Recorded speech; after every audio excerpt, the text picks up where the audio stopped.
Okay, so now we're recording. Thanks to my husband, he fixed it. Thanks, brother-in-law.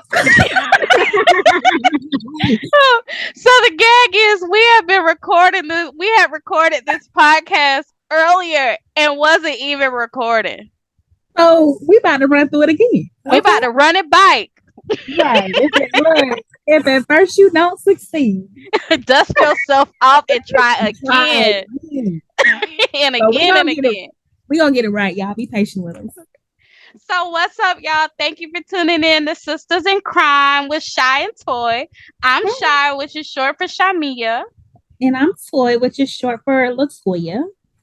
And we are coming to you with a podcast. This is our first podcast. We're so excited. We are mainly doing this podcast to share our love and to share stories about notorious murder trials, kidnapping, everything. We love all things crime. We don't commit crime, but we love to talk about crime. Ain't that right, sis? Absolutely. We walk with the Lord, but if you commit a crime, then we gonna cover it, okay? Right. We gonna cover it. Right. Because that's just what we're gonna do. Okay. So today, of course, I felt like it was appropriate since it was an article that released that Susan Smith is eligible for parole next year, starting Right. next year in 2024. And I feel like it's appropriate that we start our podcast off with a bang with one of the most notorious publicized cases in the history of South Carolina. Exactly. And it just don't even seem like it's been 30 years already.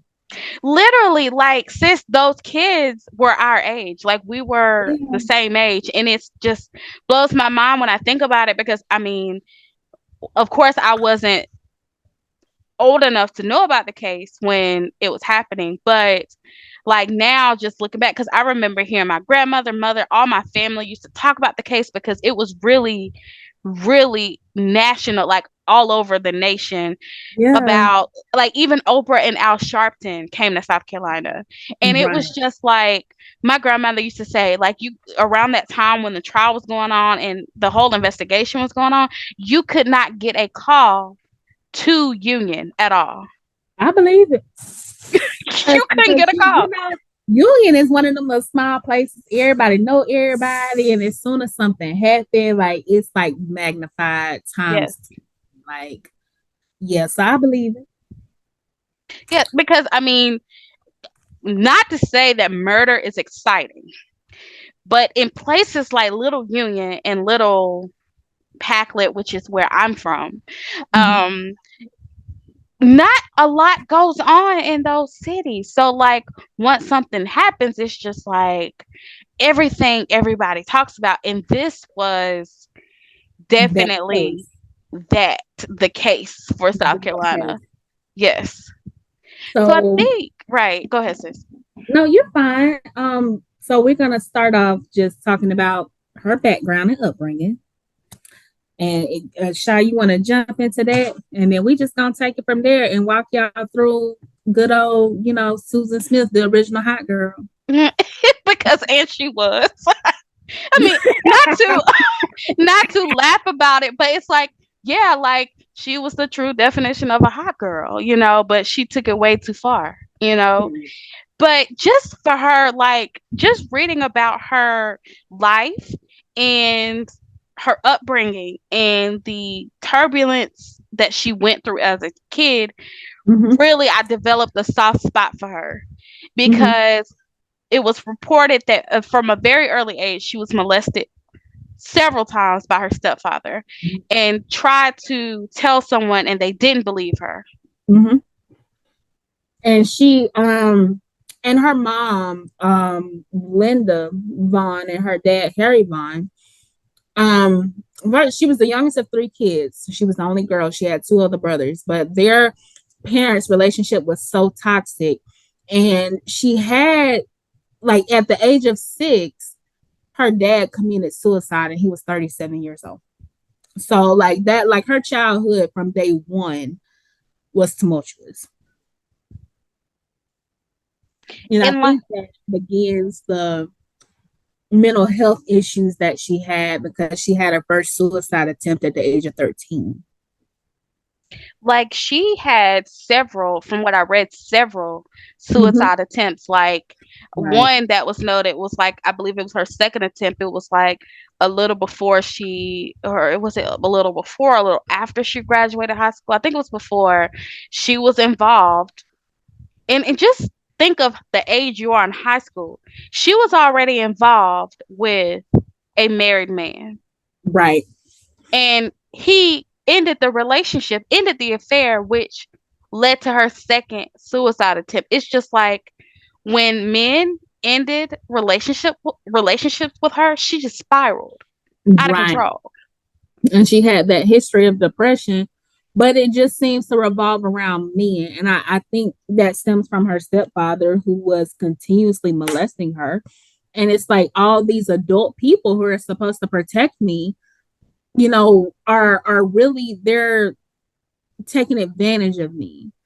Like, because even the married man, whether it was consensual or not, because I think she was in high school with that relationship, whether it was consensual or not, you're grown enough to know better. Like, and it's just like, and this is not to garner any sympathy or anything like that for her, because she is a horrible human being. Okay. Yes. But it's just to give you an idea, because like me personally, I really live in that psychology realm. That's what I studied in school. I'm in social work now. And it's like, it's important to know what makes people tick and why they do the things they are. So that's the only reason we're even bringing it up. It's not to garner or foster any, sympathy, or make her seem innocent. She's as guilty as sin, but it's important to know what happened leading up to this moment. And I just want to say, I don't have a psychology background, but I know crazy when I see crazy. And sis And, was crazy. and she crazy. This was crazy. Sis Okay. was crazy. But like you said, it's like there was a myth, like there was a reason for her mania though. Mm-hmm. Just constantly like being abused and stuff. But in my, from what I've been reading, it's kind of like just her probably thinking that this is love. Like Mm-hmm. these exchanges I'm having with men, this is love. This is how it's supposed to be, and you know, this is how And it she is. probably thought it was normal, because it was, her stepdad was probably slipping into her room so much at night, and things were going on to the point she thought that was just acceptable. But honestly, like, me trying to put myself in her shoes, she did go tell her mom. And then one of the counselors at the school, she mentioned it to them, and they told DSS, the Department of Social Services here in South Carolina, and neither of them did anything. So I mean, I can only imagine at that point it's like, well, you know what? Nobody's going to help me. No, nobody's going to support me. Nobody's going to save me from this. So if I'm gonna do it, I'm gonna do it. You know what I mean? Because that's what she started doing. Like, and she was sleeping with her stepfather well up until 6 months before the murders. That's the part that blew my mind. Like Yeah. even well up into her adulthood, this continued relationship with her stepfather. Like, and it's not a relationship, but kind of like, okay, but let's just go there. Like, was it kind of a relationship? Because I mean, he's, oh man, I don't. Let me watch my mouth, right? So Because I it's get where like, you're going though. okay, so he molested her, right? Right. And he continued to have, I just want to know more about that. Like, because at her adulthood, I mean, in adulthood, I was thinking like she's moved out with this man. How did he have access to her? And this is no like questioning her allegations toward this man. I'm confident that he did that to her. I'm confident that she was not lying about that. And I am not trying to discredit her, but I'm saying like in her adulthood, like how did he have access to her? And like So even with her being married. exactly, and he definitely did it because he admitted it to it. But I think it's one of those situations where, I don't know if you've heard those stories, or where, you know they're with their abuser or, molester, whatever the case may be, and some kind of way, like there's the actual term for it. And if any listeners know, like, just let us know, because I'm it's I can't remember right now, but there's a term for it, how they begin to want to, like, they convince themselves in a way that there is something there, I guess, between their abuser or their molester, whatever the case may be, and they take up for them. It's some kind of syndrome. Is it Stockholm's? Let's do a quick Google search. It's some kind of syndrome where they, like, their minds, it happens for a period of time, and their minds end up thinking that, this is, like, they want to take up for that person and cover that person. And but I'm like you, like, okay, when you were molested, it wasn't a choice. But you, as an adult who's no longer living with your stepfather and your mom, you have now moved in with your husband. Y'all, like, it's a sneaky link situation at this point. Like, you was going on a mission to go see your stepfather behind your husband's back. And this is not to paint the husband out as innocent, because he has some relationships of his own. Definitely. But it's just crazy to me that that part really stuck out. Like, I thought it was something that happened in childhood and then it stopped, but no, even 6 months leading up to this incident, they were still having relations. Definitely. And it was voluntary at that point. And yes, sis, you were right. It's Stockholm syndrome. Absolutely. That's correct. So what's the brief definition of that, real quick? Because I don't think I explained it right. Okay. So, according to Google, according to clevelandclinic.org, Stockholm syndrome is a coping mechanism to a captive or abusive situation. People develop positive feelings towards their captors and abusers over time. This condition applies to situations including child abuse, coach athlete abuse, relationship abuse, and sex trafficking. That's it. Because my words weren't coming out right, but that's it. That's what I meant. But you hit it. But you said it. Yes. But you were right though. Yeah. I think it's a case of Stockholm syndrome. Absolutely. Yeah. And then in a combination of like just and then just also hearing about the other relationships after that, like still even her husband, it was noted that it was very turbulent. I don't know if there was any abuse, but definitely like the infidelity on both parties. Mm-hmm. You know, just. But I think the part that really also stuck with me was, so she ended up getting pregnant and then they got married, right? Mm-hmm. And like where we come from, like it's like you get married, okay, you get pregnant, you might as well get married, you know. But right. In their case, with it already being like drama in the midst of their relationship, I don't think marriage was the appropriate approach to that situation. No judgment. I mean, what's done is done. No judgment to anybody, because I don't know everything, and like it was their life. Like, who, I'm not judging at all, but I'm just saying, with her history and everything that was going on in that present relationship, I don't think that marriage was the appropriate response in that situation. I understand wanting to come together for the baby and want the baby to have a stable 2-parent home. I get that. But with everything going on, no, I don't think that was the appropriate approach. It definitely wasn't. And you know, I can't comment on anyone's situation either, to each his own. No judgment here, but what time and history has shown us over and over again is that the issues you have before your marriage, if they are not addressed, they are going to continue in your marriage. And that certainly was the case here. Like, they had financial trouble.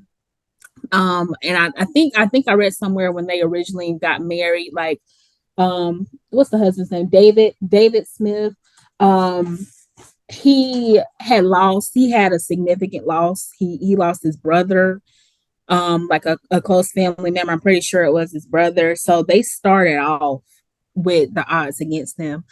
And then they, of course, they had a series of affairs. They went through separations, kind of like the typical on again, off again situation. Like, it was pretty bad. And reports say that when they had the first son, who he was born 2 months after me the same year.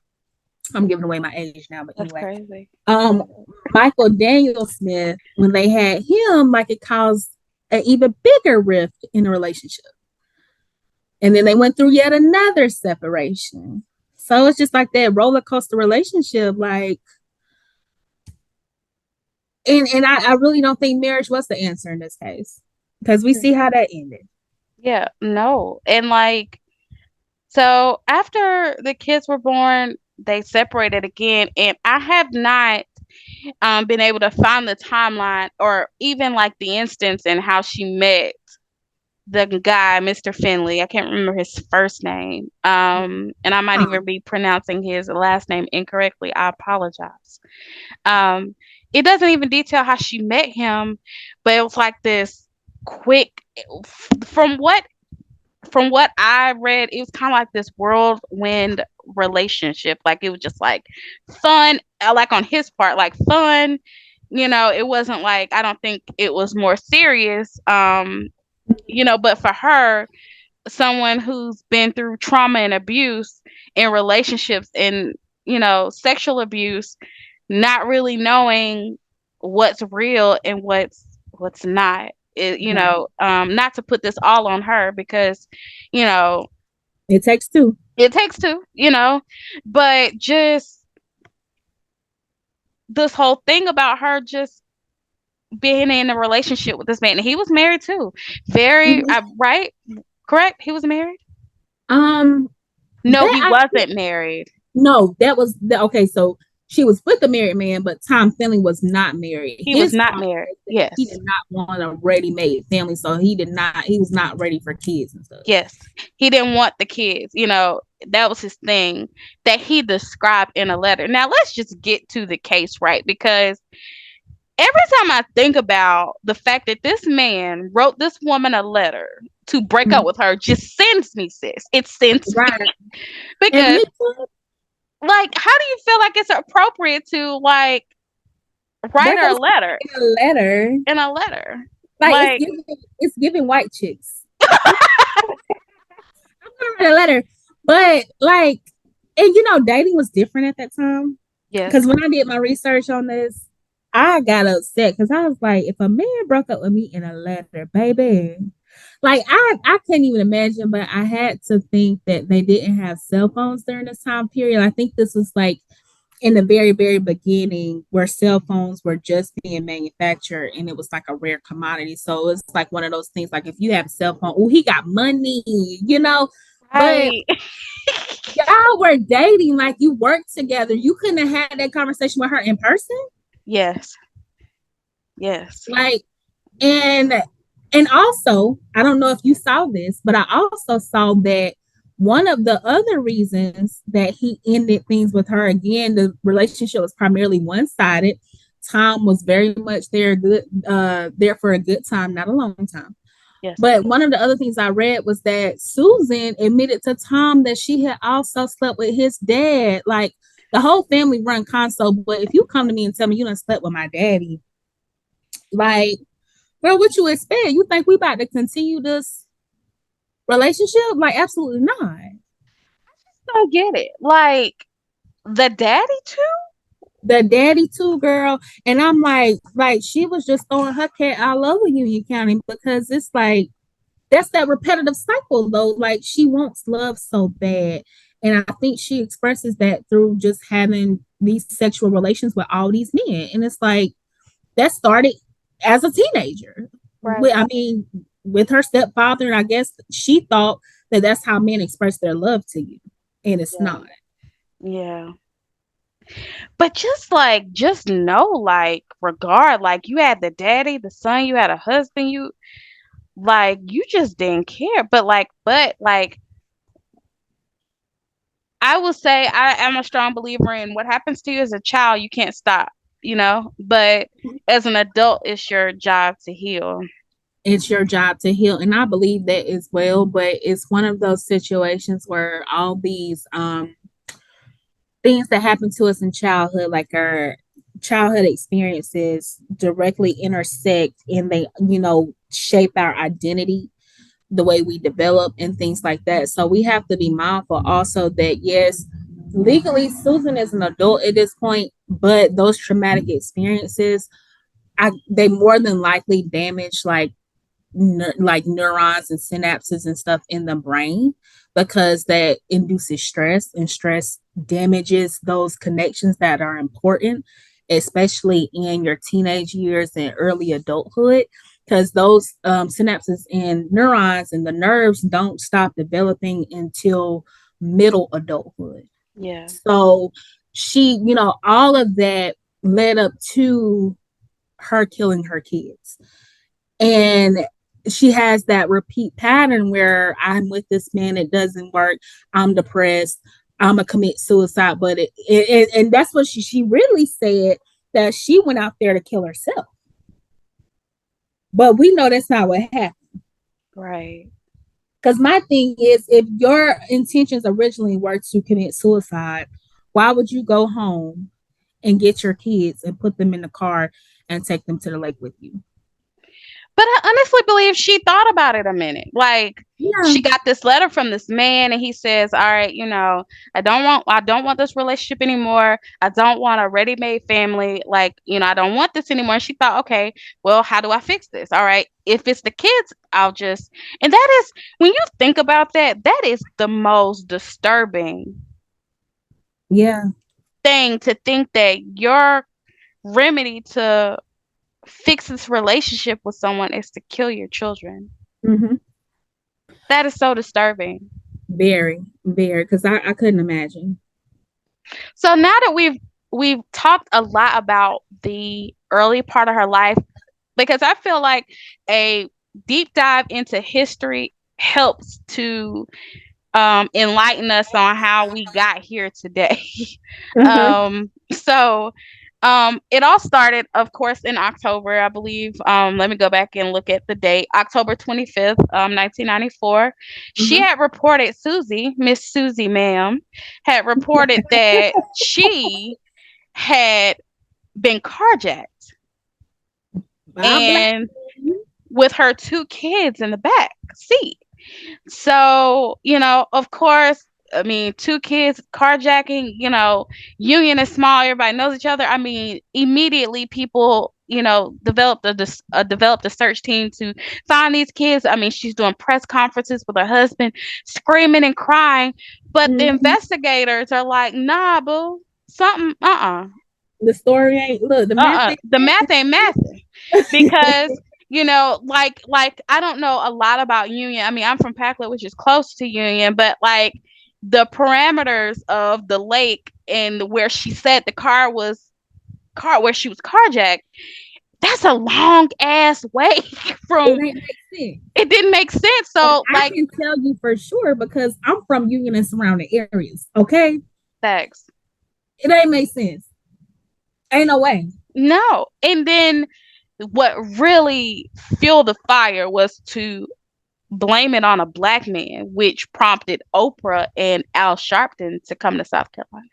And I think that's when they were telling me, like my family, they would talk about the case, and they was like, well, that's when you couldn't get a call to Union when they came, because it was like this story hit national news because you had this woman alleging that a black man had carjacked her with her kids, and she claimed that she ran after the car. It just exploded until they found that letter that old boy had wrote to her, breaking up with her, saying he didn't want a ready-made family. He didn't want kids. And then investigators, started putting two and two together. And I think finally, sis did. I think what I read, she just cracked and just. Yes, but she carried on that charade, y'all, for 9 days. So racial tensions were very high in South Carolina during that time. But for an entire 9 days, she carried on this story of, oh, this black man kidnapped my kids, and police wasn't having it for the simple fact that the red light downtown Union, where she said the black man hopped into her car and drove out with her kids, that red light stays green. And the only time it changes as if there's traffic coming from the opposite direction. They went back and I think they were able to, review the sensors and maybe even footage. Don't quote me on that. I don't know if they had camera footage at this time, but they were able to determine that the light was green and it was not red at the time that Susan Smith went through that intersection. So I think the way it happened is when they confronted her with that, she finally just spilled everything. And when asked why she made up the lie, she was like, she just couldn't deal with, you know, the hurt it would cause her family and stuff like that. But I'm like, your family's hurt anyway, because these kids, these poor innocent, and y'all had this, they are so, like, they were some beautiful boys. These They were. poor innocent babies, you took Yes. their life. Like, your family's gonna be hurt. She showed remorse when they were, when she admitted to her wrongdoing, but it was just crazy how long she lived that lie and even convinced her husband and had him living the same lie, and he had no clue. He was just close. Like the press conference, like you can look this up. Like anybody can go and research the case and see like the press conferences and pictures. She's like sobbing and he is distraught and like he's behind her and he is just like clueless. And I think that's one of the most heartbreaking things where he didn't ask for this. I'm pretty sure he is very like I'm pretty sure I can't imagine how he feels every day, but he didn't ask for this. I mean, he Mm-mm. made several mistakes, he's not innocent. But I can't imagine what he feels like every day. Like for them to go on for 9 days with this dramatic plea on national television, whole time it was her. Exactly. Whole time it was her.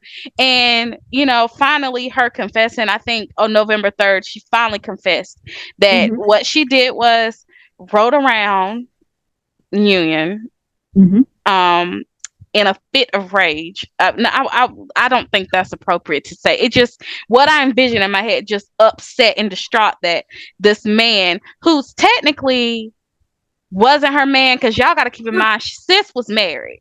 And look, let me insert this real quick. Until a man tell you that you his, okay, that ain't your man, okay. Sprinkle, sprinkle.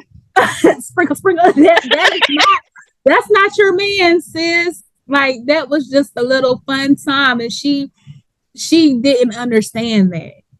And I imagine her driving around the same way, because she tried to even, like, her story changed a couple times, and she tried to even tell police that she went to the Walmart in Union that night. Nobody at Walmart saw her. She wasn't on a video, surveillance or anything like that. So it's like, girl, Yeah. like, and I want to say the oldest one, the one that's my age, Michael, I want to say, like, he was found in his little underwear. So you ain't even put them babies no clothes on. And you telling me like she didn't think about this at all? Like she said no, she didn't think about it. It wasn't thought about. She didn't plan it. But I'm like, you kind of did, because you who knew who you were gonna blame it on, what like you knew, Mhm. like that was a lot to carry on for 9 days for you not to have Exactly. some inkling that like for it not to be like planned, like you knew something, like you Hmm. come on now. And I'm like, I feel like she planned to get rid of them, but I don't think she really thought through her lies, because, like, you touched on it a little bit, but where, from the place she said the black man took her car at that intersection to John D. Long Lake. John D. Long Lake is a small town, is in a small town by the name of Lockhart that's in Union County. That's at least 5 to 10 miles. And she was saying that she ran after the car. She went to some neighbor's house near John D. Long Lake to call the police. So you mean to tell me, and the light in question is right there at the courthouse and it's right there at the police station. Right. You mean to tell me you ran 5 to 10 miles to go get help? Susan ain't ran nowhere. Susan, girl, you ran 5 to 10 miles and you was right there at the courthouse. No, ma'am, she didn't. So, like, it's like, and she finally admitted it to, I think it was Sheriff Howard Wells. Don't quote me Mhm. on that. I'm for sure the last name is Wells, but the first name may not be Howard. But the sheriff at the time, and he held a press conference. I remember seeing that. But like, this was so sad, y'all. I remember my grandmother taking myself and my cousin to the boy's grave site. They buried him at a really big church, which is in West Springs, which is it's still in Union County, but it's in between Pauline and Union. And she took us out there and prayed and stuff like that. Like I remember vividly because this was something that was so I don't know if synonymous is the right word. This is something that I really stood out in my childhood, and I can go now. I guarantee you, if I go to that church now, I can go exactly to the boy's grave. Yeah. I I remember my mom telling me. I remember John D. Longlake. Actually, this ain't the first drowning that happened. I remember my mom telling me several things have happened at that lake, and it's like I think people still go out there, but not like they used to because it's so eerie out there. I have never been out there that I can recall, but like I was told, it's so eerie and spooky out Yep. there. It's a lot of things because when I grew up, it really was right around the street from Johnny Long Lake. So it's don't go out there. Okay. It's very much Lake Lanier vibes. You know, there's been reports of people seeing ghosts. Like there's been reports that people even said they've seen Michael and Alexander out there on the water. I don't know. I don't parlay out there. But it is very eerie. Like I've been down there and it is very eerie, very much haunted vibes. Like people who live in Locker don't really go to John D. Long Lake. So yeah, and that was even before these murders, like you said. Like it's very creepy. Like So if you that want to go to a lake, go to Bowen or something. Like don't go don't go down. right. Absolutely not. No, I've heard like it's just very spooky. I mean, just to go, I wouldn't go out there anyway, knowing like what she did is enough for me to like no, Right, like, But so leading, well, after she confessed, basically what happened, like we were saying, she was in what I envisioned, like allegedly like a fit of rage, just angry about the breakup, and she is riding around Union, and they were determining like, you know, putting pieces together about what happened that night, and they busted her story all the way up to and mm-hmm. determined that it was all a lie. So she confessed, and I believe like the black man ended up suing, and he got a considerable amount of money for that. I think. That I think that is right. The one she that they were questioning, like the Yes. one who allegedly had kidnapped the kids. I Yes. think that is right. Yes. Because that was, and rightfully so. I mean, because like the whole world, I mean the nation, I wouldn't say it made like world news, but definitely national news. Right. um that type of allegation could really, and I'm pretty sure like even till this day, like living with it, like that whole situation, I can't imagine how traumatic that was. But Susan was found guilty. Through the trial, they did diagnose her with like personality disorder and like major depression. And I think that was to help, you know, the defense, get her, I guess, a lighter sentence, or prove that, oh, she had mental health issues. She really didn't know what she was doing. But, you know, what's in question for me is her planning this. Like, you had to do Right. some planning. Like, this was premeditated uh, for Right. me. I'm sorry, for me. It was And premeditated. I didn't find anything confirming. Like it just says she was charged and convicted on 2 counts of murder. I don't know if it was like capital one or whatever, because I think capital one, I think that may be premeditated. But Hmm. she definitely was convicted on 2 counts of murder. They originally wanted the death penalty, but the jury took that off the table. And I think that was in light of the concerns that came about regarding her mental health. Because what's crazy, honey, the stepfather, Beverly Russell, Big Bill. I'm trying to figure out. I've never met a man named Beverly. I've I never. haven't either, but he's like a junior, so his daddy is named Beverly. So there was two Beverlys. There's two Beverlys. So Okay. Beverly Big Bev Jr. He, he ended up testifying in her defense, and that's the first time he openly admitted to molesting her for years. And what's crazy is even after this came out, y'all, her mama stayed with it, man. She stuck Her, beside look, that I'm gonna stick beside him. She's written like a book or something, telling it from her point of view. I haven't read it, but I read the reviews, and the reviews was like it's very much she's giving, oh, I'm the innocent mom, and she's trying to garner sympathy and stuff like that. But I don't have any sympathy for you for the simple fact that your child told you that your husband was molesting her and you did not believe her. You failed her at every turn. cannot believe she stuck beside that man. He stuck beside him. And now, and I was trying to see if he's still living. I know she is. I saw some obituaries for Beverly Russell, but I couldn't confirm whether it was him. But it said Roebuck, South Carolina. So I have a suspicion, maybe. But yeah, I mean, it's yeah. Girl. But yeah, so Susan, of course, was found guilty and she was sentenced to life. So now, what's in question is Susan is eligible for parole starting in 2024. Yeah. So for me, I do not feel like she should be paroled at all. And I don't either. I believe in second chances, though. I do. I'm even an advocate for people being released from prison, and also having the ability to start a life, and be able to jump into the workforce and be able to, sustain a society. I believe in all of that. But for her, I'm sorry, I just don't feel like it. I just feel Yeah. like I deeply feel like she's manipulative. Mm-hmm. Um, she has the innocent look. Like Right. even since she's been in prison, she has been with security guards who have been fired and, you know, what they've been placed on probation. It has Yep. happened twice.